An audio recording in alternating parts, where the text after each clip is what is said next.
जय श्री स्वामी समर्थ मित्रांनो, शुभ सकाळ। आजचा हा व्हिडिओ मी करण्याचा उद्देश असा आहे की आपण मागच्या सगळ्या भागांमध्ये साधनेच्या विषयी काही गोष्टी तुम्हाला मी सांगितल्या, मंत्रांबद्दल पण मी तुम्हाला सांगितलं, मनाच्या तयारीबद्दल पण मी सांगितलं। आता आपण याच्यानंतर प्रत्यक्ष साधनेविषयी बोलणार आहोत। तर मी असा विचार केला की सुरुवातीच्या ज्या सगळा भाग असतो साधनेच्या आधीचा, किंवा आपण जेव्हा नामस्मरण आणि बाकीच्या सगळ्या गोष्टी करणार असतो त्यावेळेस आपण काय करावं हे तुम्हाला सांगण्यापेक्षा प्रत्यक्ष दाखवलं तर जास्ती चांगलं होईल। तर मी असा विचार केला की माझ्या घरातल्या स्वामींचं दर्शनही त्या निमित्ताने तुम्हाला होईल आणि बाकीच्या सगळ्या गोष्टींची तुमच्याशी बोलणं होईल। आणि माझ्याला जो प्रत्यक्षात अनुभव आलेला आहे स्वामींविषयी, किंवा स्वामींनी जो अनुभव मला दिलेला आहे त्या अनुभवाबद्दलही तुम्हाला सांगायचं होतं। त्याच्यातला काही भाग तुम्हाला दाखवण्याचाही आहे, तोही तुम्हाला दाखवण्याचा उद्देश आहे। तर आपण आजच्या भागात ह्या सगळ्या गोष्टी बघणार आहोत। तर चला मित्रांनो, घेऊया माझ्या घरातल्या स्वामींचं दर्शन। या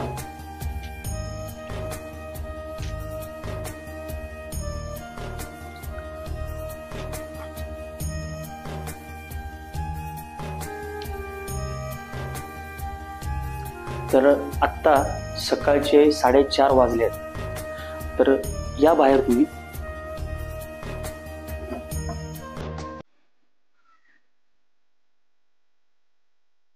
हे बघा, सकाळचं वातावरण आहे आणि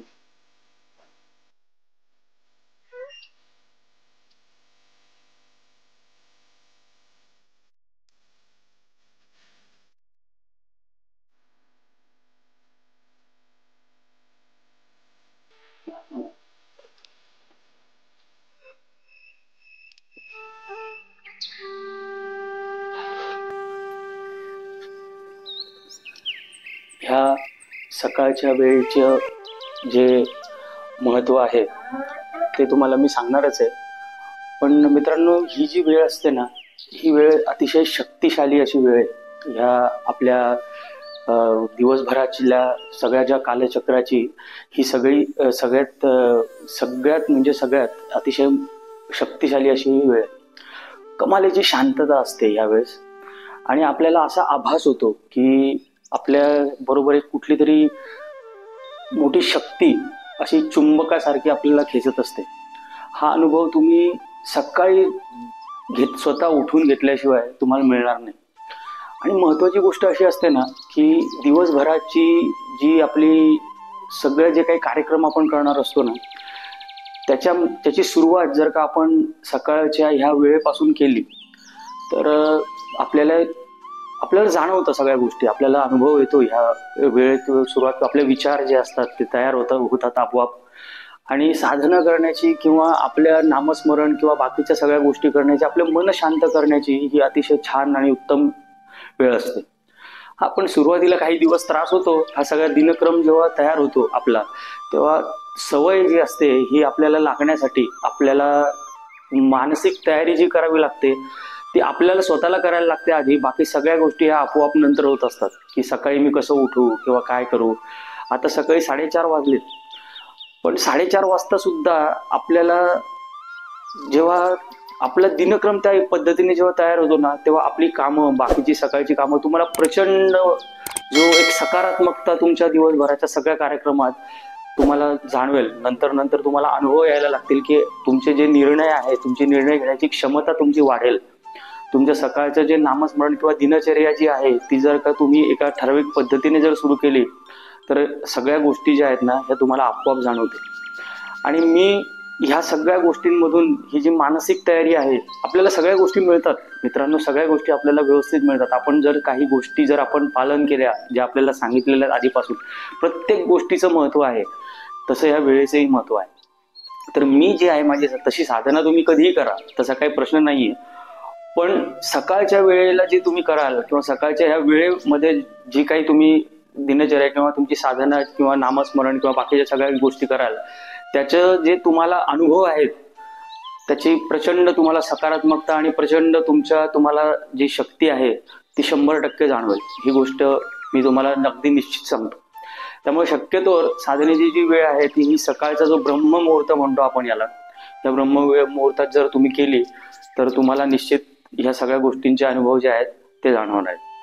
तरी आता सगळ्यात महत्वाची गोष्ट सकाळची आंघोळ आणि आपली बाकीचा सकाळचा जो दिनचर्या आहे ते तर आपण करतोच. आपण आपलं शरीर म्हणजे जे शुद्धीकरण आहे त्याला आपण शुचिर्भूत होणे म्हणतो ते करतो. तशी आपली जी वास्तू आहे तिची सुद्धा शुद्धी म्हणा किंवा शुचिर्भूत करणं त्याला गरजेचं आहे. तर सगळ्यात पहिले उठल्यावरती मी हे काम करतो की ही एक कापूरदाणी आहे, ही मिळते बाजारामध्ये. याच्यामध्ये आपण कापूर जो आहे तो आपण जाळतो. तर हा भीमसेन कापूर आहे, मी आमच्या घरात असतो हा. तर काय करायचं, सकाळी सगळ्यात पहिले याच्यामध्ये हा मी रोज सकाळी लावतो, जेणेकरून हे जे आपल्या घरातलं वास्तूमधलं जे वातावरण आहे ते म्हणजे नुसतं शुद्ध तर होतच नाही, पण कापुराचं वैशिष्ट्य असं आहे की जे काही आपल्या घरातल्या ज्या शक्ती किंवा ज्या गोष्टी, ज्या नकारात्मकता आहे आपल्या घरातली, ती मिटवण्याचं काम या कापुरामुळे होत असते. त्यामुळे सगळ्यात पहिले हा जो कापूर आहे, भीमसेन कापूर म्हणा किंवा साधा कापूरही चालेल, तर तो आपल्या घरामध्ये सकाळी आपण पहिले आपल्या जे काही आपण साधना करणार आहोत त्याच्या आधी तो कापूर ठेवून ते वातावरण निर्मिती करायची आपल्याला. या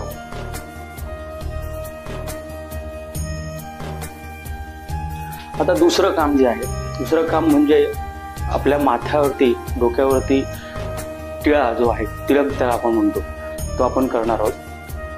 तर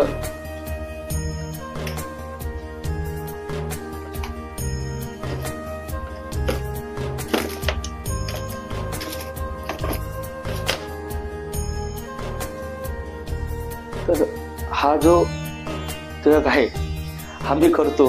ह्याच्या मागे सुद्धा एक गोष्ट आहे, ती तुम्हाला मी सांगणार आहे की मी जेव्हा कॉलेजला होतो तेव्हा आम्ही हॉस्टेलला असताना तुकाराम खरात नावाचा एक मुलगा होता, नाव घ्यायला हरकत नाही. तर सकाळी रात्री तो असाच उठला. आता ती अफवा होती हे नंतर समजलं अर्थात, पण तो मोठ्याने ओरडून आला की मला कोणीतरी दिसलं टॉयलेटच्या इथं. तर आमच्या कॉलेजमध्ये, त्या हॉस्टेलमध्ये अशी अफवा पसरली होती की हॉस्टेलमध्ये भूत आहे म्हणे. मी ही गोष्ट घरी सांगितली होती. तर मला आईने एक गंध दिला होता आणि माझ्या आजीनी मला कुंकवाचं हे दिलं होतं. आता दोघांचं लावायचं कसं, याच्यानी मी काय केलं, तर अष्टगंध पण लावलं आणि त्याच्यावरती कुंकू म्हणजे लावणं, असं माझ्या टिळ्या लावण्याची ती पद्धत तेव्हापासून मी जी चालू केली, म्हणजे चालू झाली ती आपोआप. तर तो तसा टिळा मी लावतो. पण साधं माथ्यावरती आपल्या डोक्यावरती टिळा लावणं हे महत्वाचं आहे. आता याच्यात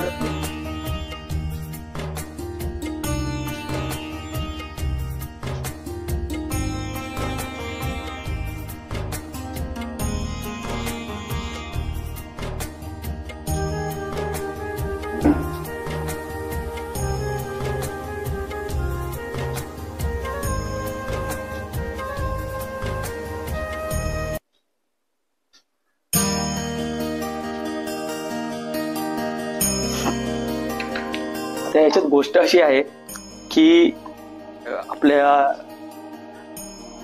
याच्यामध्ये पूर्वापारपासून आपल्या माथ्यावरती टिळक लावणे ही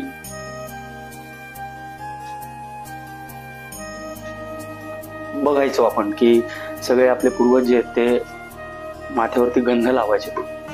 तर गंध लावणं याचं एक महत्वाचं कारण असं असतं की आपला जो ज्ञानबिंदू असतो तो माथ्यावरती असतो आणि तिथं जे आपण चंदन किंवा गंध लावतो त्याच्यामुळे जो ताण येतो, त्याच्यामुळे आपली जी बुद्धीची नाडी म्हणतो किंवा मेंदूची नाडी जी असते ती कायम ताणलेली राहते आणि त्याच्यामुळे माथा जो आहे तो शीतलही राहतो.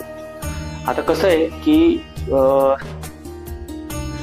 शिकलेली सवरलेली लोक असं म्हणतात की हे काय डोक्याला टिळा लावणं, म्हणजे मुळात हिंदूंनी टिळा लावलं की त्याला असं देवभोळे वगैरे किंवा असं हलक्यातलं समजलं जातं. काय टिळा वेळा लावायचा, टिळा लावला म्हणजेच मी काय देवाला मानतो असं काही सिद्ध होतं का? तसं नाहीये.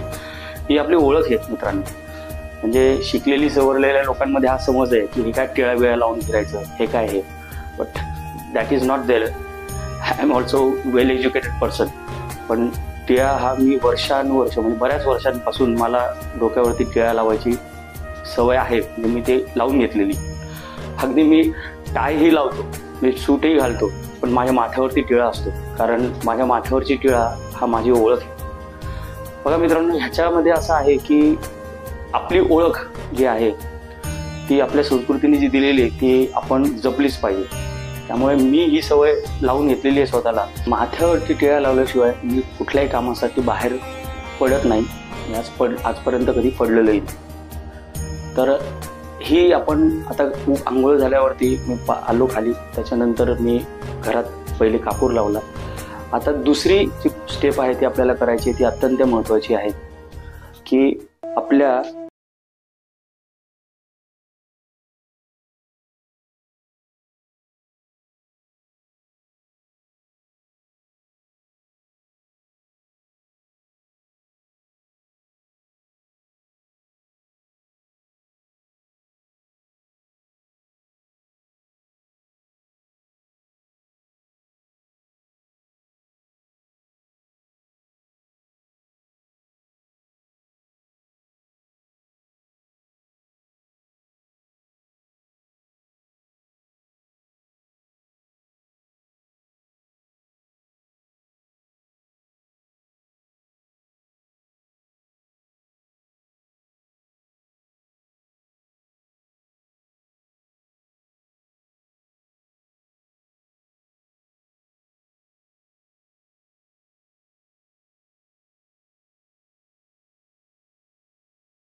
हे माझ्या घरातले स्वामी.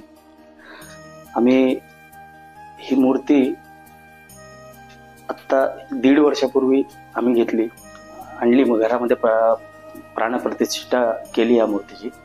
आधी हा फोटो होता आमच्या घरामध्ये, पण ह्या मूर्तीचं आणायच्या आधी म्हणजे मला माझ्या खूप दिवसांपासून ते डोक्यात होतं, पण मूर्ती आणायच्या आधी काही गोष्टीचे नियम आहेत. ते नियमांसाठी तुम्हाला तयार ठेवावं लागतं. म्हणजे तुम्ही मूर्ती प्राण प्रतिष्ठा केल्यानंतर त्याचे जे काही सगळे रोज जे काही विधी करायला आपल्याला लागतात, तर त्याचे जे नियम आहेत ते आधी समजून घेतले.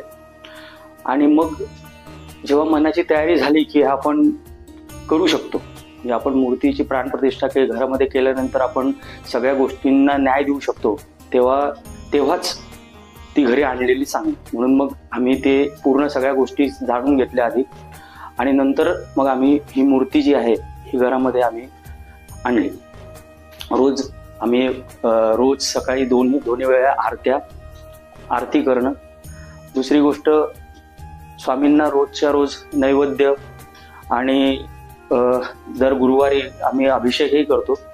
आणि आमच्या घरी जेव्हापासून मूर्ती आणली तेव्हापासूनची ही प्रथा आहे की आमच्या घरी दर गुरुवारी संध्याकाळची आरती होते आणि प्रसाद हा आम्ही जे काही आजूबाजूला लोक असतील किंवा जे कोणी येतील आमच्या घरी त्यांना आम्ही प्रसाद दर गुरुवारी देतो.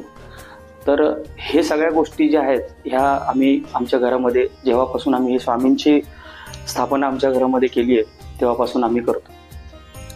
तर आता मी तुम्हाला माझ्याबरोबर जो काही घडलाय अनुभव तो तुम्हाला मी सांगणार आहे. मित्रांनो, साधारण 4.5 वर्षापूर्वीची गोष्ट आहे. मी साधना किंवा मी स्वामींचा नामस्मरण आणि स्वामींची जी नित्यसेवा आहे ती मी चालू केली होती. आणि त्याच्यानंतर आम्ही अक्कलकोटला गेलो. अक्कलकोटला गेल्यानंतर जे मंदिर आहे त्या मंदिरामध्ये दर्शन वगैरे झालं आणि मंदिराच्या समोरचा जो भाग आहे त्या मंदिराच्या समोरच्या भागामध्ये मी नामजप करण्यासाठी गेलो. आणि जिथं मी बसलो म्हणजे मी तिथं त्या एक खांब आहे तसा मी आपण अक्कलकोटला तुम्हाला मी नेणारे आहोत. म्हणजे मला मी अक्कलकोट दाखवणार आहे. माझ्या नजरेतून जे अक्कलकोट मी बघितलं ते पुढच्या आपल्या काही भागांमध्ये मी जेव्हा जाईल, म्हणजे मी जाणारच आहे आता लवकरच, तेव्हा तुम्हाला मी ते दाखवेल, ती जागाही दाखवेल की तिथं मी नामस्मरणाला जेव्हा बसलो तेव्हा मला तिथे एक गोष्ट सापडली. तर हे बघा, ही गोटी मला त्या जिथं मी ती जागा होती तिथं ही मला सापडली. अर्थात आता सापडली म्हणण्यापेक्षा ती तिथं होती. मी त्यावेळेस मला बाकीच्या काही गोष्टी माहीत नव्हत्या. मी ती तशीच उचलली आणि मी खिशात टाकली. आणि माझा जो काही नामस्मरण आणि बाकीच्या सगळ्या गोष्टी तिथल्या होत्या त्या सगळ्या मी केल्या. आणि जेव्हा मी आलो रूममध्ये तेव्हा मी माझ्या आई आणि माझ्या बायकोला मी दाखवलं की मला हे सापडलं तिथं. तर तोपर्यंत मला एवढं काही माहित नव्हतं की म्हणजे त्यांनी सांगितलं की अशीच काहीतरी हे खोटी म्हणे स्वामींच्या हातातही असते. तर मला तोपर्यंत मी एवढं जवळून काही बघितलं नव्हतं. तर मला नंतर ते दाखवलं त्यांनी की हे असं असतं म्हणून. तर मी ही खोटी जी आहे मग त्याच्यानंतर आम्ही ती घरी आणली. त्याच्यानंतर घरी आणून मग जे आमच्या देवघरात मी ती ठेवून त्या गोटीची किंवा त्या खड्याची पूजा आम्ही करतो. म्हणजे मी नेहमी त्याला. पण तुम्हाला मी सांगू का, जेव्हापासून ही वस्तू माझ्या घरात आहे मित्रांनो तेव्हापासून माझ्या सगळ्या गोष्टींमध्ये फरक झाला. म्हणजे बदल झाला. माझे विचार करण्याची पद्धत बदलली. माझं सगळ्या गोष्टींमधल्या कडे बघण्याचा दृष्टिकोन बदलला. घरातलं वातावरण बदललं. इव्हन माझं हे जे घर आता तुम्ही बघताय याच्या आधी घर होतं माझं, छोटं होतं. आम्ही ते मग त्याच्यानंतरच हे झाल्यानंतरच आम्ही ते घर मी नवीन पाडून म्हणजे ते घर जुनं जे होतं ते पाडून आमचं नवीन घर तयार झालं. आणि सगळ्या गोष्टी ज्या आहेत त्या मला जाणवायला लागल्या की आपल्याबरोबर काहीतरी घडतंय. मी तुम्हाला ह्या गोष्टीच्या शब्दात नाही वर्णन करू शकत. पण मला असं वाटतं म्हणजे मनात एक अशी गोष्ट येते की हे जेव्हापासून माझ्या घरात ही जी गोष्टी आहे ही जेव्हापासून माझ्या घरात आहे तेव्हापासून मला माझ्या घरामध्ये खूप म्हणजे वातावरणामध्ये, आमच्या सगळ्यांच्या नातेसंबंधामध्ये आणि आमच्या सगळ्या गोष्टींमध्ये फरक पडला. म्हणजे असं समजा की स्वामींचे ते आशीर्वादच आहेत की जे आशीर्वाद त्या गोटीच्या रूपाने माझ्या घरात आहेत. काय आहे माहित नाही. म्हणजे तुम्ही अगदी विवेकाने जरी विचार केला, मी शिकलेला सवरलेला माणूस आहे, पण मला ह्या गोष्टी मला थोडं चमत्कारिक वाटतं. कारण ती जागा अशी आहे अक्कलकोटमध्ये, तिथे ही अशी गोष्ट असण्याची किंवा कोणी टाकण्याचं काही संबंधच नाही. मग ती तिथं कशी होती, ती मला कशी सापडली मला खरंच माहित नाही. मला ह्या गोष्टी अद्भुत आहेत माझ्यासाठी. म्हणजे आकलनाच्या पलीकडे की ते तिथं आलं कसं, त्या जागी ती होती कशी, मला ती सापडली कशी, मी ठेवली कशी, मला काहीही मी तुम्हाला म्हणजे मला काहीच माहीत नाहीये काय आहे. पण ते जेव्हापासून माझ्या घरात आहे तेव्हापासून खरंच सगळं काही बदललंय. माझ्या सगळ्या गोष्टींमध्ये मला बदल जाणवतोय. सगळ्या गोष्टी असं वाटतं की आहे काहीतरी आपल्या बरोबर, हे आपल्याला त्यांच्या आशीर्वादाने, स्वामींच्या आशीर्वादाने, म्हणजे आशीर्वादच समजा तुम्ही, की जे ते माझ्या सोबत आहेत. त्यामुळे खूप लोकांना स्वामींचे खूप काही अनुभव आलेले आणि खूप काही लोक काही सांगतात आमच्या, म्हणजे कोणाबरोबर बऱ्याचशा वेळेला स्वामी कुठल्या पद्धतीने तुम्हाला आशीर्वाद देतील किंवा तुमच्या सोबत राहतील तुम्ही नाही सांगू शकत. म्हणजे आपण नाही, खरंच नाही सांगू. ह्या सगळ्या गोष्टी आकलनाच्या बाहेरच्या आहेत. खरंच नाही. ह्या गोष्टीबद्दल तुम्हाला मी तुम्हाला अगदी असं शब्दात सांगायचं म्हटलं तरी सुद्धा म्हणजे मला ते वर्णन पण करता येणार नाही. तर मित्रांनो, हे जे आहे हे सगळं तेव्हापासून हा अनुभव तुम्हाला मला अशासाठी सांगायचा होता. म्हणजे तसं सांगायचं तर हे सांगू की नाही मी पहिले विचार केला होता की हे असं सांगणं म्हणजे हे आहे, पण जे आहे ते मी मला वाटलं की तुम्हाला सांगावं की हे माझ्याबरोबर घडलेलं आहे. ही स्वामींची प्रचिती किंवा स्वामींच्या आभास म्हणा तुम्ही, आभास तर मला होतोच. म्हणजे आभास म्हणजे काय, मला खरोखर म्हणजे मी ध्यानाला जेव्हा बसतो किंवा मी जेव्हा स्वामींच्या नामस्मरणामध्ये जेव्हा मी जेव्हा खूप खोलवर गेलो ना, तो खरंच मला असं वाटतं की म्हणजे मला असं जाणवतं की ते आहेत माझ्यासोबत. आणि हे आपल्याला सगळ्यांना जाणवतं की ते खरंच आहेत आपल्यासोबत, ते आहेत. आणि विश्वास ठेवा, तुम्ही ह्या गोष्टींना जर तुम्ही खरंच मनापासून जर सुरुवात केली, तुम्ही स्वामींचं नामस्मरण आणि स्वामींची साधना जर का सुरुवात केली, पूर्ण आयुष्य बदलून जातं. आणि ही गोष्ट खरोखर खरी आहे की तुमच्या अंतर्मनापासून, तुमच्या पूर्ण तळमळीने कुठलीही अपेक्षा ठेवू नका की मला हे पाहिजे किंवा ते सगळं बरोबर करतील. त्यांना सगळं माहिती आहे की तुम्हाला काय हवं. फक्त तुम्ही मनापासून एका सात्विक भावनेतून तुम्ही साधनेला सुरुवात करा. मी सगळ्या गोष्टी मी जे काय केलं ते तुम्हाला मी सांगणार आहे. मी माझे जर व्हिडिओ तुम्ही आतापर्यंतचे जर बघितले नसतील याच्या मागचे, तर मी 2 व्हिडिओचे, काही मंत्रांचे आणि काही 2-3 व्हिडिओचे लिंक तुम्हाला देईलच डिस्क्रिप्शनमध्ये. तुम्ही अवश्य बघा आणि माझ्यासोबत तुम्ही जोडलेले राहा की जेणेकरून तुम्हाला काही भाग जो आहे, जो मी करतो किंवा मला ज्या गोष्टीचा अनुभव आला तो प्रत्यक्षात तुम्हाला तुमच्याबरोबर मी शेअर करणार आहे. मला तो करायचा आहे. मला त्या गोष्टी तुम्हाला सांगायच्या आहेत, तुमच्यापर्यंत पोहोचवायच्या आहेत. आणि हा एवढाच माझा उद्देश आहे ह्या सगळ्या गोष्टी करण्यामागचा. तर असो मित्रांनो, आता मी आमच्या स्वामींच्या दर गुरुवारी तर आम्ही अभिषेक करतो, पण बाकीच्या ज्या सगळ्या गोष्टी आहेत त्या ह्या वेळेस म्हणजे देवाची पूजा किंवा बाकीच्या सगळ्या गोष्टी, देवाचं स्नान वगैरे, या सगळ्या गोष्टी सकाळच्या म्हणजे ह्या वेळेस मी फक्त माझे जे बाकीच्या नामस्मरण आणि बाकीचा जो काही माझी साधना आहे ती मी करतो. त्यामुळे हे जे आहे हे मी किंवा आई हे आम्ही हे करतो. तर असं आमचं देवघर आहे. हे आम्ही जागा छोटीशी तयार करून घेतली आहे. जेव्हा आम्ही घर बांधलं तेव्हा आमच्या देवघरासाठी आणि बाकीच्या सगळ्या गोष्टींसाठी आमचं कुलदैवताचा, प्रत्येकाच्या घरामध्ये आपल्या कुलदैवताचा फोटो किंवा कुलदैवताची काय म्हणतात एक मूर्ती किंवा तुमचं ते असलंच पाहिजे. कारण कुलदैवत हे आपल्या सर्व आद्य पूजा जी आहे ही आपल्या जे काही आपले पित्र आहेत किंवा जे काही आपले इष्टदैवत आहेत त्यांच्यापासून आणि आपल्या कुलदैवतेच्या नामातून आणि कुलदैवतेपासूनच सुरू होते. त्यामुळे कुलदैवत आणि हे सगळे जे काही आहेत माझ्या घरात, हे आमच्या देवघरात पूर्वीपासून म्हणजे बऱ्याच वर्षांपासून ते तसेच आम्ही त्याला पूजा करतो. आणि स्वामींसाठी पण हे अशा पद्धतीने आम्ही एक हे करून घेतलं होतं मूर्तीसाठी. म्हणजे ही मूर्ती आम्ही आणायच्या आधी, जेव्हा घर बांधलं तेव्हा आम्हाला आणायचं होतं हे डोक्यात होतं, पण ते आणली खूप नंतर मात्र.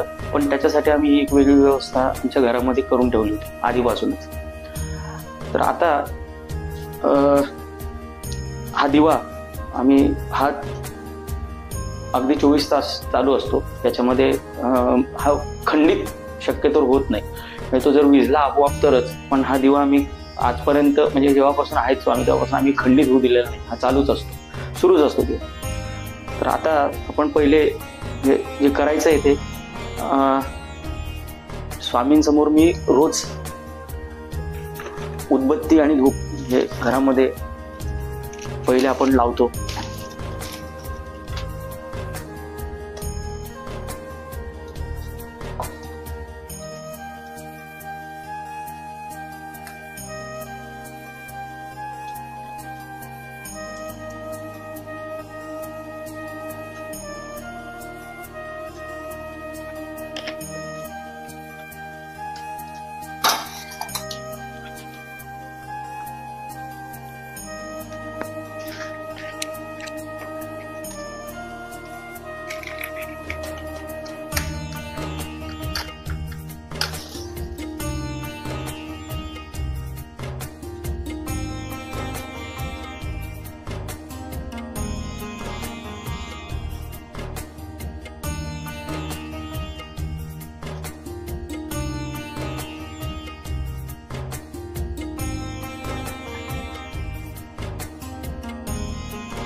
सकाळी आपल्या कुलदैवतेचं नाव जे आहे ते सगळ्यात पहिले आपण घ्यायला पाहिजे सुरू करण्याच्या ऐवजी. ओम नमो देवे महादेवे शिवाय सततम नमः नमः प्रकृते भद्राय नियतापर्णदास्वता सर्व मंगल मांगल्ये शिवे सर्वार्थ साधिके शरण्ये त्र्यंबके गौरी नारायणी नमोस्तुते. ओम ऐं ह्रीं क्लीं चामुंडाय जय. ओम श्रीं ह्रीं श्रीं स्थिरलक्ष्मी महाधनंदे श्रीं ह्रीं नमः. ओम जय श्री निंदाय माता की जय. ओम जय श्री निंदाय माता की जय. ओम जय श्री निंदाय माता की जय. ओम जय श्री निंदाय माता की जय. ओम जय श्री निंदाय माता की जय. अवधूत चिंतन श्री गुरुदेव दत्त स्वामी महाराज की जय. दिगंबरा दिगंबरा श्रीपाद वल्लभ दिगंबरा. ओम जय श्री अवधूताय विद्महे समर्थाय धीमहि तन्नो स्वामी प्रचोदयात्. ओम जय श्री गायत्री माता की जय. ओम जय श्री गुरु महाराज की जय. ओम जय श्री स्वामी समर्थ महाराज की जय.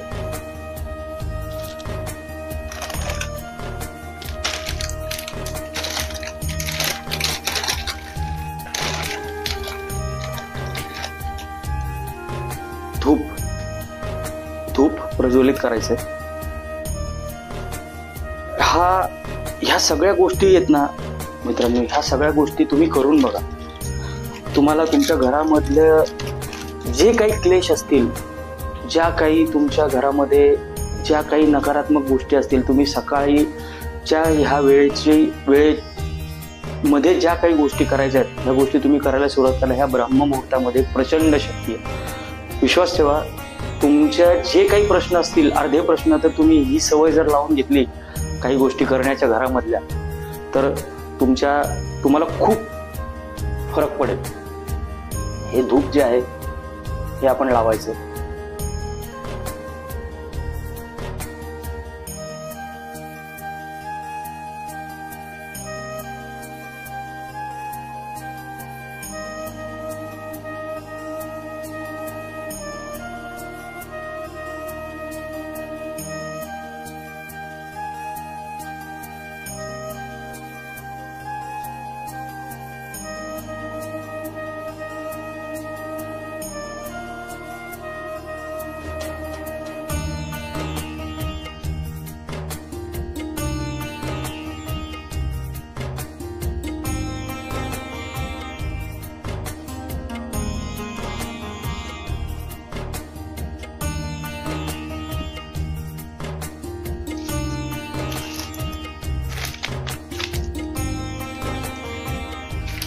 आता अजून एक महत्वाची गोष्ट मला सांगायची की घरामध्ये तुम्ही साधनेला सुरुवात केली तर एक अतिशय महत्वाची गोष्ट लक्षात ठेवायची की आपल्या घरामध्ये आपण घर कसंही असू दे, आपलं छोटं असू दे, लहान असू दे, मोठं असू दे, कसंही असू दे, सकाळच्या रात्री आपण जे काही सगळ्या आपल्या गोष्टी आहेत, तर हे आपलं घर जे आहे ते आपण कसं ठेवतो याच्यावरती सुद्धा सगळ्या गोष्टी अवलंबून. बऱ्याचशा लोकांच्या याच्यामध्ये रात्रीची सगळी भांडी तशीच बेसिनमध्ये पडलेली असतात, खरकटी, तसंच सगळं घाण असते.